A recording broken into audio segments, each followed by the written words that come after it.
Hujambo na karibu, huu ni Mshike Mshike, mimi ni Fatma Abdullah Chikawe. Kikosi cha timu ya soka taifa Tanzania, Taifa Stars, kinaendelea kujifua jijini Tanga kujiandaa na mchezo ugenini dhidi ya Morocco kwa nia kufuzu kombe la dunia 2026 ambao utachezwa March 26 mwaka huu. Kwa maana March tarehe hiyo kama ambavyo tumekuambia, lakini Taifa Stars yenyewe inatarajia kuondoka hapa nchini Ijumaa kuelekea kule Morocco tayari kwa ajili ya mchezo huo, kama ambavyo inaripoti taarifa ya mwandishi wetu Mariam Shedafa. Mara baada ya kumalizika kwa mazoezi hayo, tumezungumza na kocha msaidizi wa Taifa Stars Juma Mgunda, ambaye ameeleza namna ambavyo anajiimarisha ili kupata matokeo mazuri kwenye mchezo huo. Jukumu tulikuwa nalo sio dogo. Tunaenda kucheza na timu ambayo ni giant katika Afrika na ni mechi ambayo tunahitaji sana matokeo. Lakini niwaambie tu, kwenye mpira jambo lolote linaweza kutokea.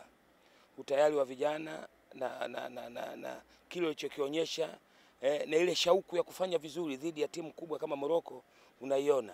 Kwa hiyo naamini kabisa kwa mazungumzo, kwa maandalizi ambayo tunaendelea nayo, naamini kabisa inshallah heri itapatikana na uwezo wa kufanya vizuri ni mkubwa. Na hapa Mgunda akatoa ufafanuzi kuhusiana na wachezaji ambao mpaka sasa hawajaripoti kambini. Tunasafiri hapa tarehe 21 kutoka hapa kwenda Morocco kupitia KIA. Kwa hiyo wachezaji wengine tutakutana nao kule.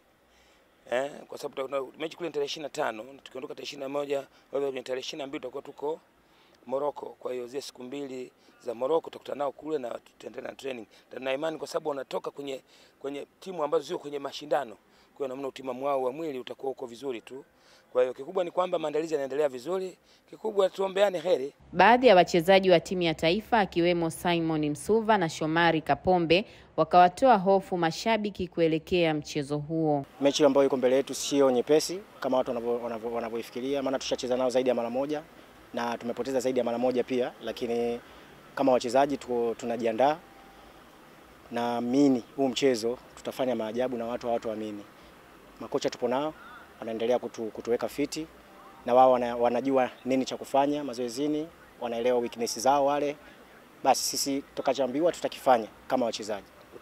Kikubwa kwanza tunashukuru chama chetu cha mpira kwa kuweza kutuleta sehemu nzuri kama hii ya kuweza kufanya mazoezi, kwa sababu kuna utulivu mkubwa, na vile vile tunaweza kusema kwamba tunaendelea kupokea mafunzo kutoka kwa benchi letu la ufundi, na tunaendelea kuyafanyia kazi yale mazuri na makosa ya timu ambayo tunaenda kucheza nayo. Kiu ya mashabiki wa timu ya taifa na Watanzania kwa ujumla ni kuiona timu yao inafika hatua nzuri katika michuano hiyo ya kufuzu kombe la dunia. Mariam Shedafa, Azam Sports.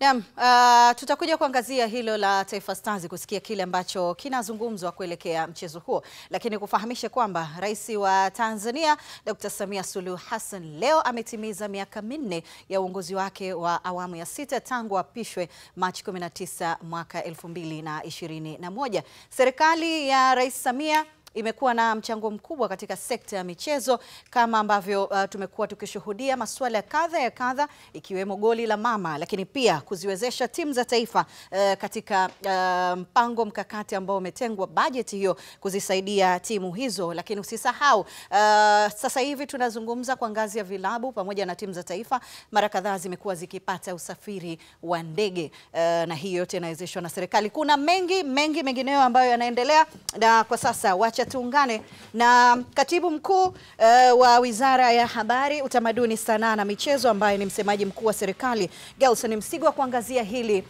kwa kina.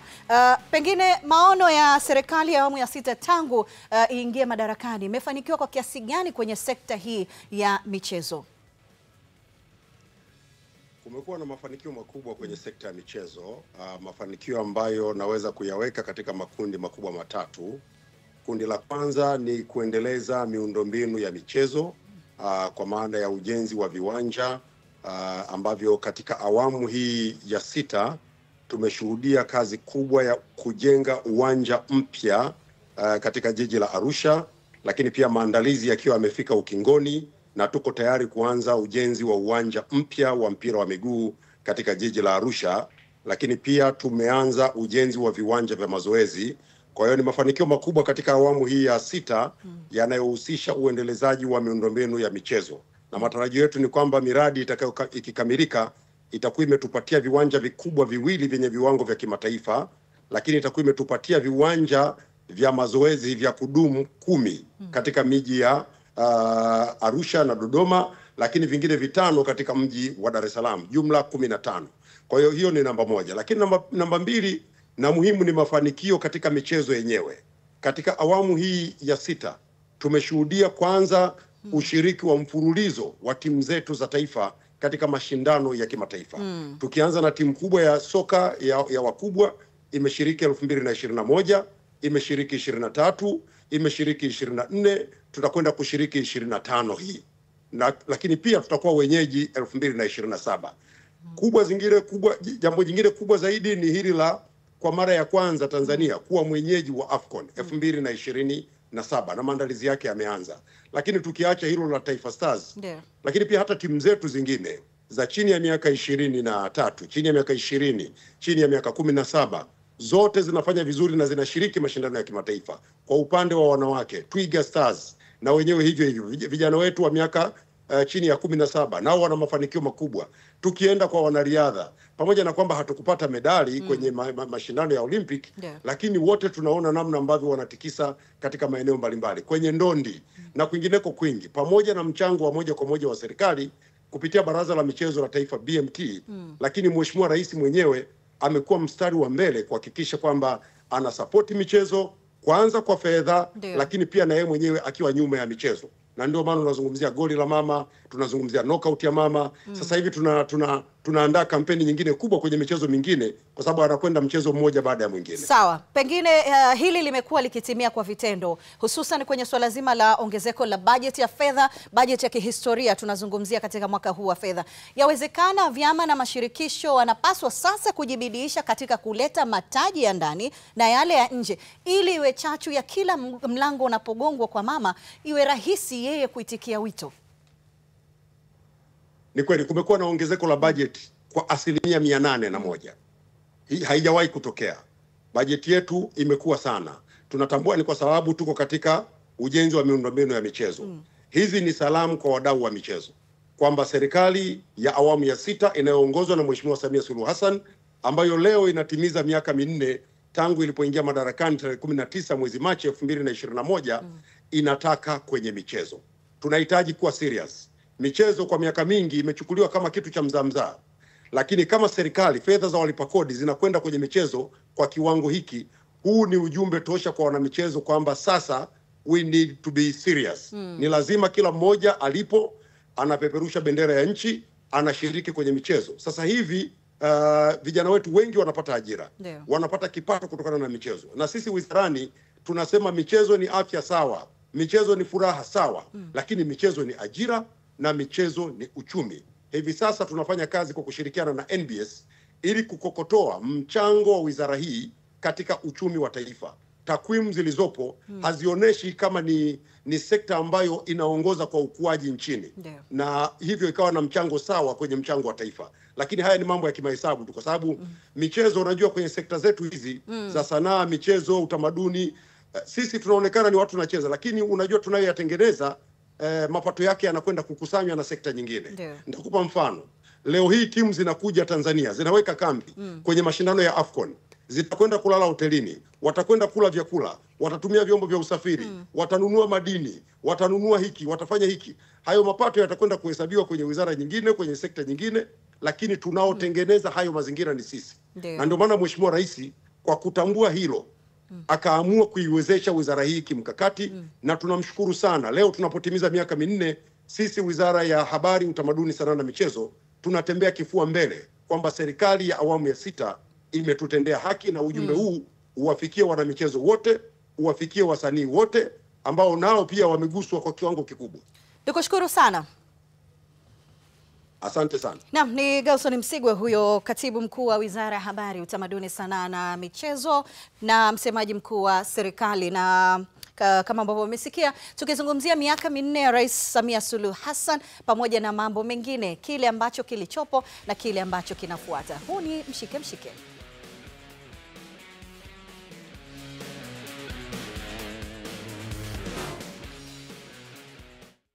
Namna kwa kuliangazia hilo kwa kina, naungana na Ramadhani Mbwaduke, mchambuzi wetu wa soka, aje hapa tujadili namna ambavyo ukuaji huu kwenye sekta ya michezo, lakini hasa tunagusia miaka minne ya serikali hii ya awamu ya 6 chini ya Rais Samia Suluhu Hassan. Mwishoni amegusia swala zima la timu ambazo zinakuja kushiriki mathalan michuano ya AFCON, kwa maana watalala hapa, wateka kambi. Lakini kabla hiyo haijaja, kuna mfano mwepesi tu. Mara kadhaa tumeona timu za kimataifa zikija hapa zinakuja na ndege zao. Maana yake wanapaki kwenye uwanja wetu wa ndege. Lakini wakati huo kila siku watakapokaa hapa nchi inaingiza mapato. Hakika hiyo kwenye dhana za kiuchumi inaitwa multiplier effect. Ndio. Yaani kama na kwamba tunazungumzia pale akina Mbwana Samata na wachezaji wetu kwenye mechi yao, mfano dhidi ya Morocco, mfano tu. Matokeo yake wageni wanakuja na hiyo na ndege unaosema, kutakuwa na accommodation, manake lazima wafikie hotelini. Lakini lazima wale wanywe. Lakini wakati huo kwenye mechi ile lazima ikusanye watu wanatoka maeneo mbalimbali. Mwisho wa siku hoteli itaingiza pesa, zile pesa wanalipa mfanyakazi wake, mlinzi. Huyo mlinzi ana mtoto wake anasoma nasare, anaenda kulipa ada. Ile ada yule ile pesa ile aenda kuchonga kitanda, seremala naye anapata. Yule kuchonga kitanda anamlipia mama yake, kuna kitu kamnunulia huko labda gari. Yaani tuseme uchumi mchambuko unaenda. Lakini kwa kutazama hili la miundombinu, mfano huu ujenzi wa uwanja wa Arusha ambao unaendelea sasa. Serikali imewekeza nguvu kubwa sana kwenye miundombinu. Vipo viwanja vipya vinavyojengwa, lakini pia hata vile ambao vilivyopo vinaboreshwa. Katika jambo kubwa na la msingi sana ambalo Watanzania tumekuwa na bahati katika kipindi hiki awamu ya 6 chini ya Madam President Dr. Samia Suluhu Hassan ni kutambua kwa vitendo kwamba michezo inalipa, michezo ni afya. Imeainishwa katika ilani ya Chama cha Mapinduzi sura ya 1, imeeleza vizuri. Sasa wanafanyia kazi kivitendo, kwa sababu kiukweli michezo ni mtambuka, inatoa ajira kwa kiasi kikubwa. Katibu Mkuu Msigwa amezungumza, nadhani amemaliza maeneo mengi. Ni kwamba kupitia michezo kuna ajira nyingi mno, nyingine za direct zianza moja kwa moja, ambao hapo unapata kina Lusajo Mwikenda, lakini kuna za indirect. Nenda mpaka channel za TV za kuhusu michezo. Mimi na wewe hapa tunazungumza hapa, tunatanua ndani ya TV kubwa ya Azam Media. Ni michezo hii ambayo ingekuwa inafanya vibaya, kungekuwa hamna mazingira wezeshi, tusingemuona Fatima Chikawe leo hii katika namna hii bashasha. Wala Ramadhani Mbwaduke mzee wa data. Umeshaona? Kwa hiyo yote hii kwanza kuna ile moja kwa moja ambacho serikali inaunga mkono kama ile goli la mama na kadhalika. Lakini kuna uungaji mkono mazingira wezeshi. Wawekezaji hawa kama Azam Media wasingeweza kufanya yote wanayofanya kama kungekuwa hakuna mazingira rafiki ya kuwashawishi wa inject fedha zao uwekezaji. Hapa nazungumza Azam Media kama mfano na wadau wengine wote katika sekta ya michezo. Kwa kiasi kikubwa mazingira mazuri wezeshi yanawekwa na awamu ya 6 yanashawishi wawekezaji wasisite kuwekeza. Lakini ukiona miundombinu kama hivi, hii ni commitment kubwa, ni kiasi kikubwa cha fedha ambacho kinatokana na jicho la serikali iliyopo kuona namna gani ambavyo Watanzania watanufaika kupitia michezo, kwa sababu burudani, afya, lakini kubwa zaidi ajira na kipato, ambalo ndilo limeainishwa kwenye ilani ya Chama cha Mapinduzi ambacho serikali hii iliyopo madarakani inafanyia kazi. Hivi karibuni nilipata nafasi ya kufanya mahojiano na Katibu Mkuu wa Shirikisho la Soka Tanzania, Wilfred Kidau. Pamoja na mambo mengine, anasema serikali ya sasa imekuwa rahisi sana kwenye kuitikia wito mara kadhaa wanapogonga kuambia kuna jambo 2 3. Yaani na kauli hiyo hiyo Msigwa pia alisema sisi tunachofanya ni kile ambacho vyama na mashirikisho wanatuambia, lakini haya yote yawezekani kama rais hakuwa na maono ya namna hiyo. Naye amekuwa ni mpenda michezo na amekuwa mstari wa mbele kuhakikisha hakuna sekta ya michezo ambacho inapungukiwa, si kwenye soka, ni kote. Fatuma na watazamaji wako ni muhimu dunia nzima. Ukiona sehemu imefanikiwa kwenye mchezo wowote, mpira wa miguu, riadha, ngumi, lazima kuna ile tunaita political will. Lazima kuwe na nguvu na utayari wa kisiasa. Viongozi waliopo madarakani katika serikali iliyopo madarakani popote pale. Ukisikia Senegal wanafanya vizuri, lazima serikali imeunga mkono. Ukisikia Argentina, ukisikia England, Ujerumani, Ufaransa, Spain, kote lazima serikali ndio mdau namba 1. Hata FIFA wanatambua hivyo. Bila serikali hamwezi kufika popote katika mpira wa miguu, lakini na michezo mingine vile vile, kwa sababu kwenye michezo uwekezaji unahitajika mkubwa sana, ambao mwisho wa siku ndio unaleta matokeo. Yaani lazima uliwe ili ule. Sasa lazima kuwe na utayari wa kuwekeza ili mpate uwekezwe. matunda yake. Serikali hii inafanya hivyo na bila shaka tunaanza kuona matunda. Ametaja hapa katika maeneo mbalimbali, kwenye vijana, kwenye youth, vijana wetu wanafanya vizuri, soka la wanawake linafanya vizuri. Tuna ligi kuu Tanzania bara namba 4 yes, kwa ubora, lakini leo hii ni kimbilio la Afrika, sio tu Tanzania tupu, lakini pia kwenye nchi mbalimbali barani Afrika. Kwa mfano kwenye mpira wa miguu, ukiondoa zile nchi za UNAF kaskazini mwa Afrika, Misri, Morocco, Algeria, ukiondoa Afrika Kusini, sehemu ambayo bora ya kukimbilia ni pamoja na Tanzania kucheza mpira wa miguu. Leo hii ndio maana unakuta MVP wa Ivory Coast wa misimu mitatu mfululizo wapo Tanzania. MVP wa Nigeria yupo Tanzania. Golikipa bora, mchezaji bora Mali, ambaye Mali na wachezaji wengi wa nje ya Afrika. Hapa tunazungumzia Djigui Diarra yupo Tanzania. Mifano iko mingi, tukianza kuorodhesha hapa hatuwezi kumaliza leo. Na sasa hivi kuna vita nyingine, kwa maana klabu zikiwa zinacheza pamoja watashindania matokeo, lakini watu wanakuwa na hesabu vibupo. Leo goli la mama nimevuna kiasi gani leo? Yes, sasa hii nao ni ni chachu, kwa sababu unajua, achana na zile fedha zile ambao unaziona pale, lakini kitendo cha kuona kwamba rais ametoa fedha kama hizo tunaziona, maana yake ni kwamba kwa vyovyote hawezi kutoa fedha mwenyewe afuatilie. Wakati unacheza pale unajua kabisa rais wa Jamhuri ya Muungano wa Tanzania, Amiri Jeshi Mkuu, anafuatilia hii mechi mubashara kupitia Azam Media au kokote kule. Kwa sababu hiyo inatosha kabisa. Amiri Jeshi Mkuu anapounga jambo mkono kwa lugha yoyote, hiyo ni amri. Hasa kwa wachezaji ni kama jeshi wanatekeleza, kwa sababu wanajua muungaji mkono namba 1 ni rais wa Jamhuri ya Muungano wa Tanzania. Lazima kwenye kucheza hapo mguu wa shingo mguu wa roho. Kwanza unapata hizo fedha, lakini pili ile ari na hamasa, ukijua kwamba rais wa nchi yupo nyuma yenu. Kwani usifanye vizuri? Mbwaduke, nikushukuru sana. Shukrani nawe hapo baadaye. Shukrani. Naam, tukirejea kutazama kile ambacho kilikuwa kinaendelea kwenye timu ya soka taifa Tanzania, Taifa Stars, baadhi ya mashabiki wa soka wana imani na kikosi hiko kuelekea kwenye mchezo wao dhidi ya Morocco kwa nia kufuzu. Hili ni kombe la dunia 2026. Kikosi kiko zake vizuri.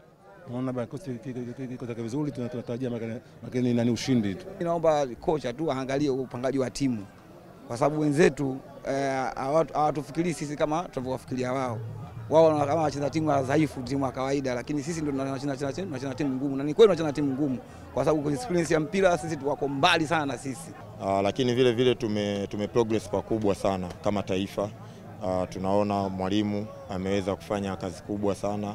Lakini pia hata wachezaji wetu, kutokana na ushindani wa ligi yetu, wachezaji wengi wamekuwa na viwango vyao vimeimarika. Umeona, tumealika walimu wengi kwenye timu kubwa, wanasaidia wachezaji wetu kwenye kuadapti, tofauti na miaka ya nyuma. Kwa hiyo labda ni vitu vidogo vidogo sana. Kama tutakuwa na tahadhari kubwa kwenye technical bench yetu, naamini tunaweza kupata matokeo kama yalivyo mataifa mengine. Mimi naamini mwalimu amefanya uchaguzi sahihi na wakati sahihi, ambao walioteuliwa watatuwakilisha vizuri kwenye timu ya taifa. Tunawaamini, wengi wao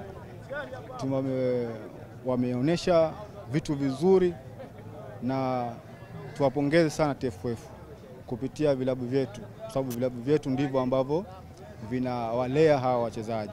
Na uhakika tunaweza tukafanya vizuri iwapo kama watu wote tutakuwa na nia moja ya kwenda kufanya vizuri huko Morocco. Kwa sababu kwa kuangalia timu jinsi ilivyo haina matatizo. Kitu kikubwa ni ushirikiano, na tumwamini kocha kwa kile atakachokuwa amekiamini kwa kukipeleka kwa siku hiyo.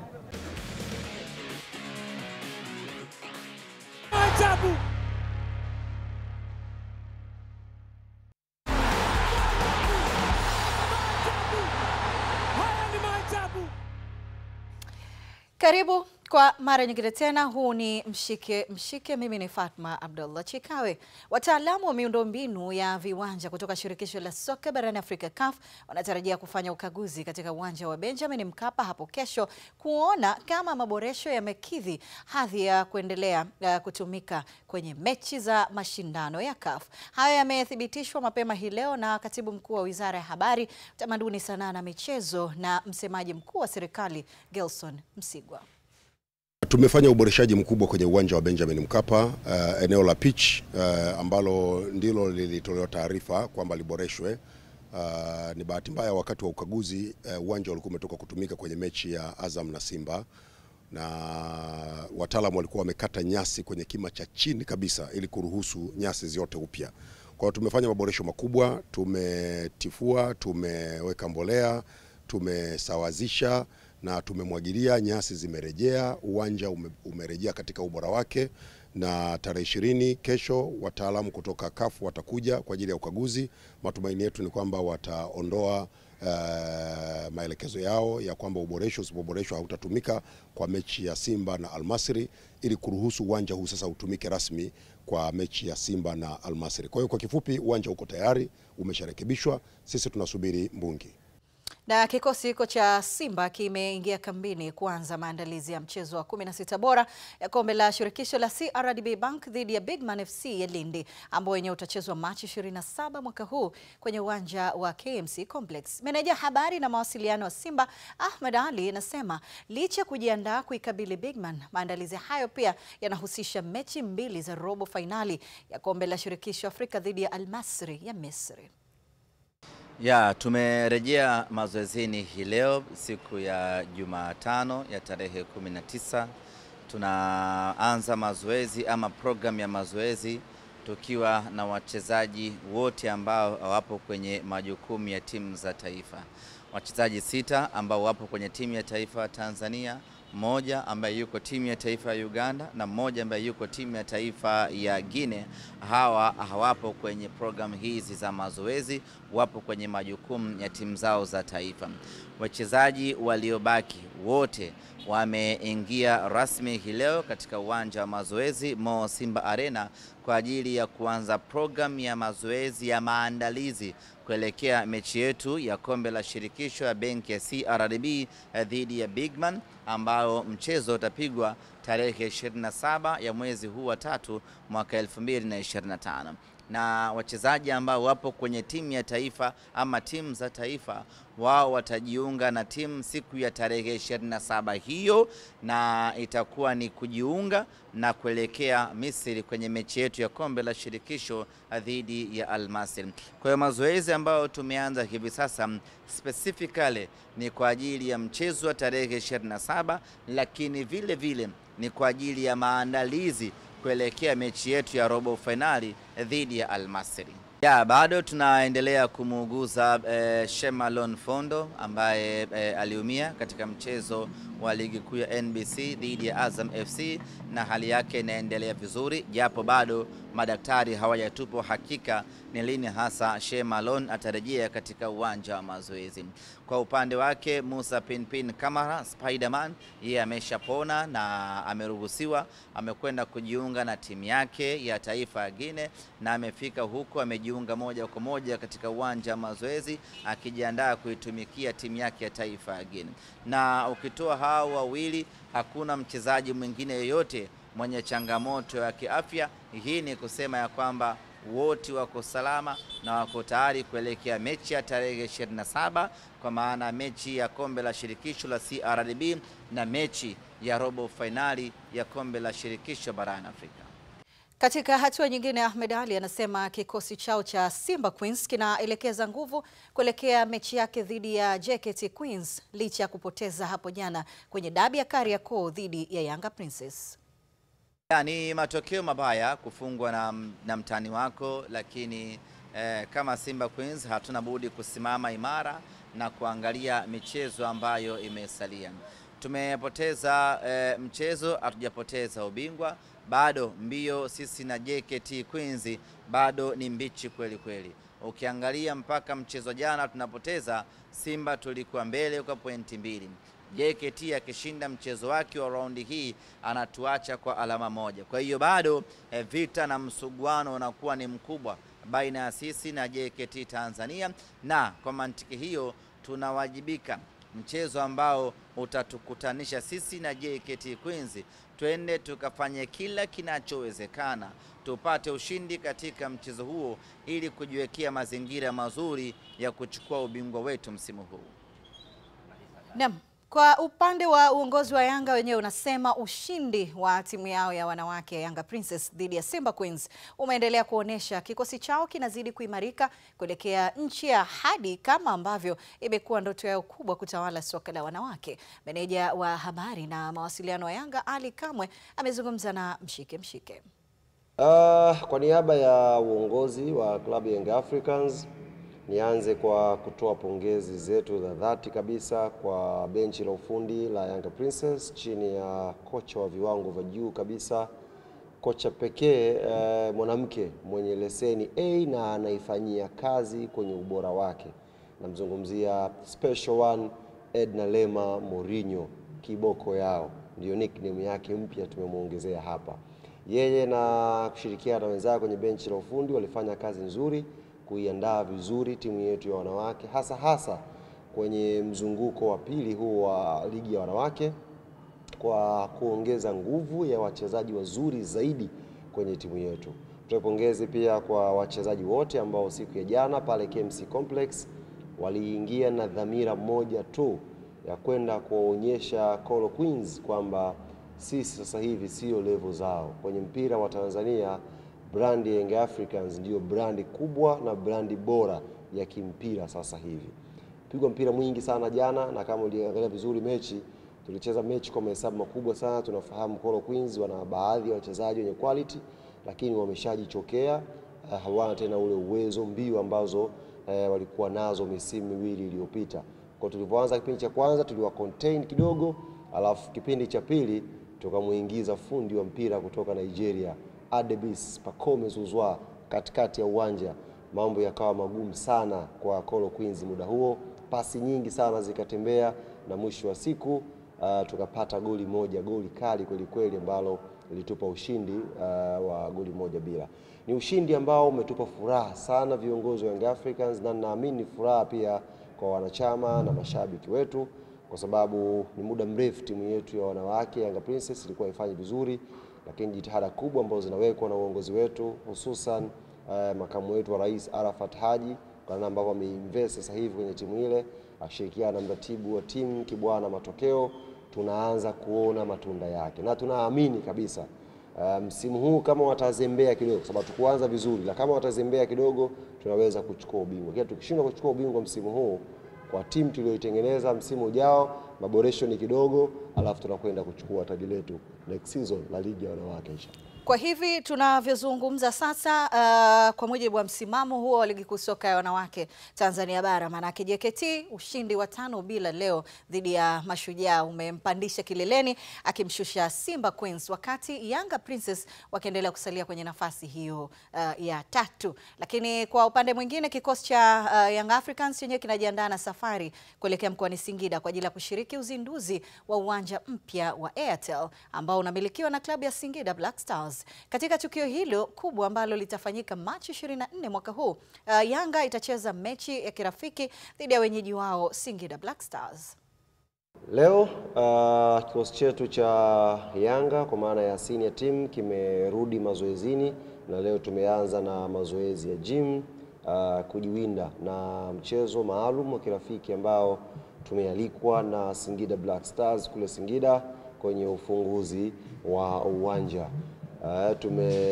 Timu yote ambayo haijakwenda kwa jukumu ya timu taifa wa wachezaji leo wameripoti kambini. Maana yake kina Maxim pia Nzegeli, kina Pacome Zouzoua fundi wa mpira, Stefana Azizki ambaye hajaitwa kwa majukumu ya timu ya taifa this time around pia yumo. Kwa hiyo niwaambie wakazi wa Singida, Young Africans inakuja kamili hapo, na tunakuja kuzindua huo uwanja kwa sisi kuweka rekodi ya kuwa timu ya kwanza kushinda.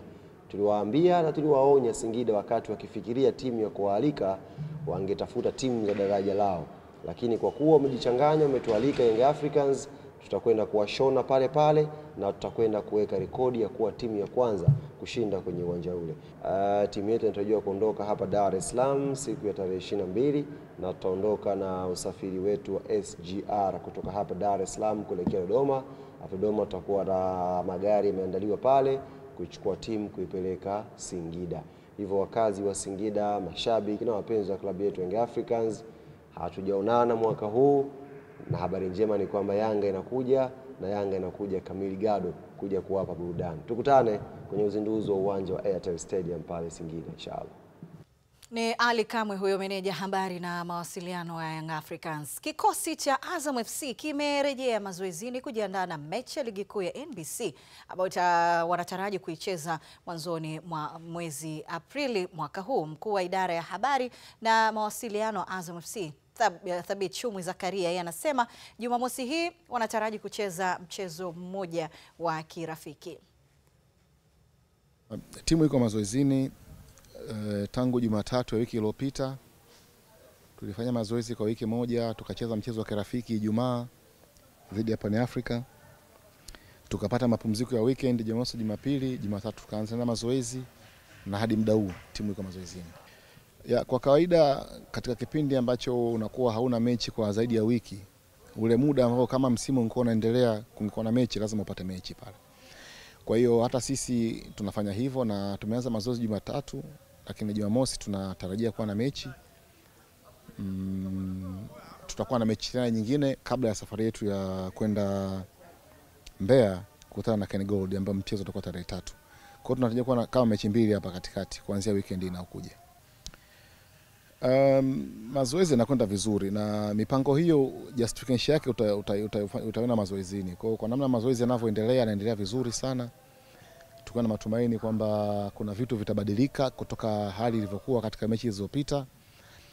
Kuna makosa yatafanywa kazi. Muda huu wa mapumziko umekuwa mrefu sana kiasi kwamba mwalimu amepata muda mrefu wa kufanyia mabadiliko, marekebisho ya vitu vyake ambavyo vilikuwa vimemtatiza, na inshallah itakuwa vizuri. Baadhi ya mashabiki wa Simba waliopo Dar es Salaam wanasema wanajivunia kiwango cha washambuliaji wao Lionel Ateba pamoja na Steven Dese Mukwala, huku wakitoa maoni ni nani anapaswa kuanza katika kikosi cha kocha Fadlu Davis kwa sasa.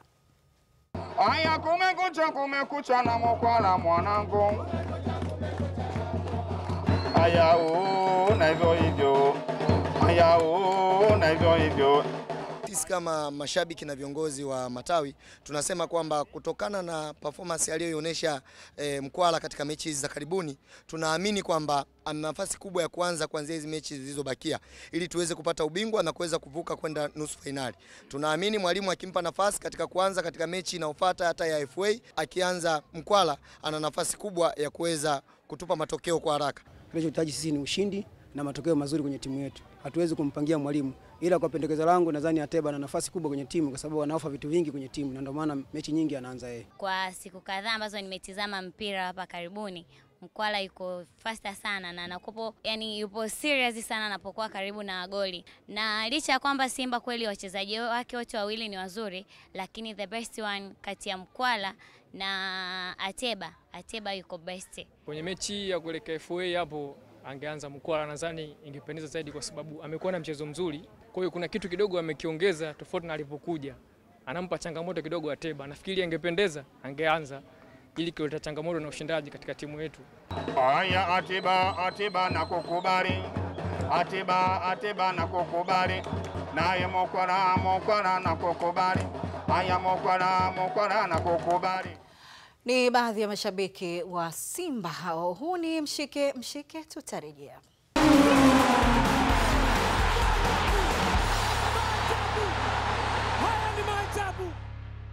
Tumerejea, tuendelee na taarifa zetu. Washindi wawili wa kampeni ya La Liga Experience inayoendeshwa na Azam Media Limited waliokuwa nchini Hispania kushuhudia mubashara mchezo wa La Liga kati ya Villarreal na Real Madrid wamerejea nchini alfajiri ya leo na kuonesha furaha kubwa. Mwakilishi wa Azam Media Abu Yusuf pamoja na washindi hao wamezungumza na kipindi hiki. Kikweli kwanza ilikuwa kama mzaha, wengine wanasema Azam kweli hii jambo linawezekana hili, lakini ni jambo ambalo limewezekana. Ni kweli ni experience ambayo mara mwisho tumefanya miaka 5 iliyopita, na baada ya kurejea kwa ligi ya La Liga kwenye kisimbuzi chetu cha Azam TV, na shindano lenyewe la Azam League nalo limerudi na washindi tumewapata wa mara ya kwanza baada ya miaka 5. Tumempata Peter, tumempata pia Rajab ambaye kiukweli naye ametuonyesha ulimwengu mwingine kwamba hii inawezekana. Hata La Liga ilikuwa ni mara ya kwanza kumpata mtu mwenye ulemavu. ilikuwa ni experience yao ya kwanza kama ilivyokuwa experience na sisi ya kwanza, lakini tukasema hili jambo linawezekana na tulalifanya, na Watanzania wenyewe wameshuhudia kwamba hii inawezekana. Safari kwa hakika ilikuwa mzuri, na nashukuru sana watu wa Azam Media kwa kuiandaa hii safari na kuiratibu vizuri kabisa. Ingawa hata kama nina ulemavu, lakini sikupata changamoto zozote. Nimeenda vizuri na nimerudi tu kwa amani. Nashukuru sana. Tumepata experience kubwa sana kule. Sio kwamba ni unaenda kuangalia mpira tu. Kuna matukio mengi ambayo unayapata, ambayo unajifunza vitu vingi kwa jinsi gani Wahispania wanaishi. Tumeona hadi utamaduni wa Hispania, kwa kweli tumefurahi sana. Mimi kama mshindi wa La Liga Experience na washauri wa Tanzania, Azam akifanya challenge yoyote, shiriki, kwa sababu Azam hawana longolongo. Wanafanya kitu cha ukweli na uhakika. Ukishiriki kama una bahati yako kweli utashinda. Tabora United inaendelea na mazoezi makali kuelekea kuivaa Kagera Sugar katika mchezo wa 16 bora kombe la shirikisho la CRDB Bank. Taarifa zaidi na mwandishi wetu Juma Kapipi. Kikosi cha nyuki wa Tabora kikiwa hapa katika viwanja vya shule ya sekondari ya Tabora Boys chini ya kocha Brian Aswan akishirikiana kwa karibu zaidi na Razak Siwa kinaendelea kujiimarisha. Nafikiri tuna malengo yetu ambayo tumejiwekea. Kagera ni timu nzuri. Nafikiri imepata pia kocha mpya. Wameshinda mechi zao 2 zinazofuatana.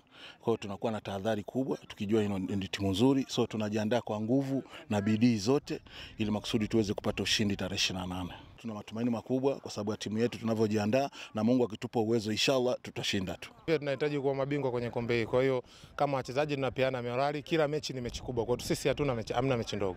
Kikubwa tunaahidi mashabiki wetu kwamba wajitokeze siku ya mchezo huo, na kikubwa tunaahidi kwamba tutawapa ushindi na tutasonga kwenye hatua inayofuata. Kwa upande wake mlinda afya za wachezaji wa Tabora United, Dr. Martin Valentin, amedai wachezaji wake wana utimamu wa mwili na akili pia kuelekea mchezo huo. Sijaona mchezaji ambaye labda ana matatizo madogo, lakini tuko vizuri.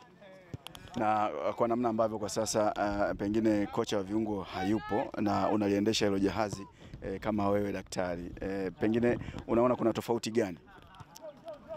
Tofauti sio kubwa sana, kwa sababu unajua kocha wa viungo yeye ana technique zake, lakini na mimi kwa vile nimepitia hayo mambo, naona tunaenda vizuri tu, kwa sababu wachezaji wako vizuri. Yale ambao wakiyafanya wakiwa na kocha wa viungo, naendesha hilo jahazi vizuri. Juma Kapipi, Azam Sports, Tabora.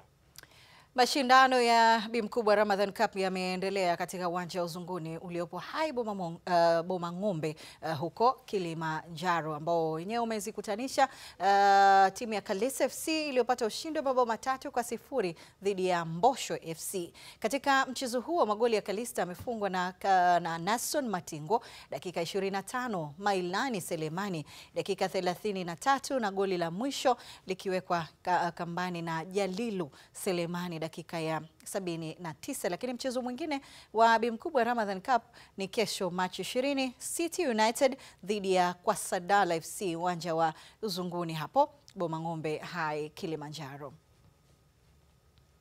Na tukirejea kuangazia mengineo tulionayo, uwanja wa CCM Mkwakwani uliopo Tanga unatarajiwa kuanza kutumika hivi karibuni baada ya maboresho yaliyofanyika kukamilika kwa 90%. Uwanja huo Mkwakwani ni uwanja wa nyumbani wa timu za Coastal Union pamoja na African Sports, kama ambavyo taarifa ya mwandishi wetu Mariam Shedafa inavyoeleza. Miongoni mwa maboresho yaliyofanyika kwenye uwanja wa CCM Mkwakwani ni pamoja na pichi ambayo kwa sasa inahitaji marekebisho madogo ili iweze kuwa vizuri zaidi. Eneo sasa hivi ambayo tunaendelea kukarabati ni uwanja wenyewe pasei. Kidogo kuna vitu vitatu vya kuweka sawa kwenye pitch. Kuna vijishimo kidogo vya kufikia na kuweza kuleta rola sasa kuweka kwenye level yake ya sawa.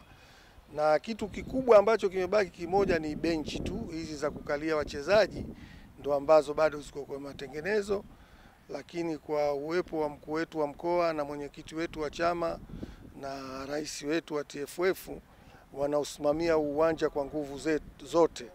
Watu watatu hawa wamejitolea kabisa kwamba uwanja wa Mkwakwani umalizike, uanze kuchezewa na uwe uwanja mzuri. Kwa hiyo tunategemea mechi yetu ya Coastal Union na Singida tarehe 10, basi tutautumia uwanja wa Mkwakwani, Mwenyezi Mungu akipenda. Wanasema mgeni njoo mwenyeji apone, kauli ambayo imejidhihirisha kutokana na ujio wa Rais Samia kwenye mkoa huu wa Tanga, ambapo katika uwanja huo wa Mkwakwani majukwaa yalitengenezwa, lakini pia vyoo vipya vikajengwa. Kwamba tumepata baraka kubwa ya ujio wa Mheshimiwa Rais. Uwanja wetu uko tayari na umekuwa tayari vizuri tu, ambavyo pia hatukutegemea. Tumeweza kupata vyoo karibu 6 vipya ambavyo vilitengenezwa kwa ajili ya ujio wa Mheshimiwa Rais, na sisi tumefaidika humo. Kwa sasa uwanja huo wa Mkwakwani unatumiwa na timu ya Taifa Stars kwa ajili ya kujiandaa na mchezo wa kufuzu fainali ya Kombe la Dunia dhidi yake na Morocco. Mariam Shidafa, Azam Sports. Kwa nukta hiyo ndio tumehitimisha, lakini kama kawaida nikukumbushe miongoni mwa taarifa zetu. Taifa Stars kuanza safari Jumaa hii kuifuata Morocco katika mchezo wa kufuzu Kombe la Dunia 2026. Miaka 4 uongozi wa Rais Samia yawasha taa ya kijani kwenye maendeleo ya sekta ya michezo nchini. Na Argentina afanya mazoezi ya kwanza bila uwepo gwiji wa kandanda duniani Lionel Messi. Mimi ni Fatma Abdullah Chikawe, kwa niaba ya wote ambao wamefanikisha kuletea kipindi hiki, tukutakia usiku mwema.